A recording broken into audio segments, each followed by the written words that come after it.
Hi friends, welcome to my YouTube channel. అయితే ఈ రోజు RRB group D plus all competitive ఎగ్జామ్స్కి రిలేటెడ్గా ఉన్న ఇండియన్ జాగ్రఫీలోని ఒక ఇంపార్టెంట్ టాపిక్ గురించి అయితే నేర్చుకుందామండి.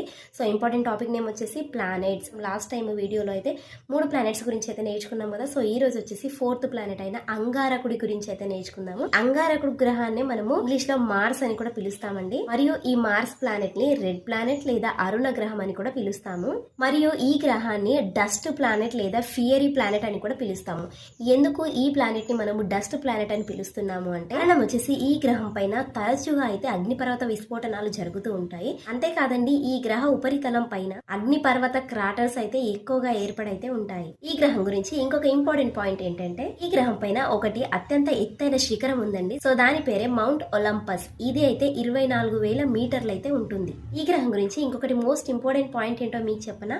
అయితే మన భూమి పైన ఎలాగైతే జీవులైతే ఉన్నాయో అలాగే ఈ మార్స్ గ్రహం పైన కూడా మనలాంటి జీవులు ఉన్నాయని చెప్పేసి అయితే సైంటిస్టులు అయితే భావిస్తున్నారు. నెక్స్ట్ పాయింట్ వచ్చేసి, భూమి పైన ఎలాగైతే మనకు రోజుకి 24 గంటలు ఉంటున్నాయో సో అలాగే ఈ మార్స్ గ్రహం పైన కూడా సేమ్ 24 గంటలే ఉంటుంది. సో మార్స్ గ్రహం యొక్క కాలము మరియు భూమి గ్రహం యొక్క కాలం అనేది సమానంగా ఉంటాయని చెప్పేసి అయితే ఈ గ్రహం గురించి మనం నేర్చుకోవచ్చు. అయితే ఈ మార్స్ గ్రహం యొక్క ఆత్మ భ్రమణ కాలం అంటే పర్ డేకి అయితే 24 గంటల 37 నిమిషాలు అయితే ఉంటుంది. అలాగే పరిభ్రమణ అంటే మీకు ఆల్రెడీ నేను నెక్స్ట్ వీడియోలో చెప్పాను కదండి.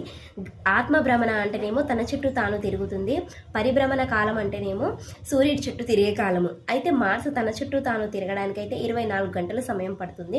అలాగే సూర్యుని చుట్టూ తిరిగి రావడానికి అయితే 687 రోజులు అయితే పడుతుంది. మన సౌర కుటుంబంలోని ప్రతి ఒక్క గ్రహానికి అయితే ఏదో ఒక ఉపగ్రహం అయితే ఉంటుందండి. సో అలాగే ఈ మార్స్ గ్రహానికి అయితే 2 ఉపగ్రహాలు అయితే ఉన్నాయండి. అవేంటంటే first one Phobos, second one Deimos. అయితే మీకు ఆల్రెడీ చెప్పాను కదా, భూమి పైన ఎలాగైతే 24 గంటల సమయం ఒక రోజు ఉంటుందో అలాగే సేమ్ ఈ మార్స్ గ్రహం పైన కూడా 24 గంటలే ఉంటుంది.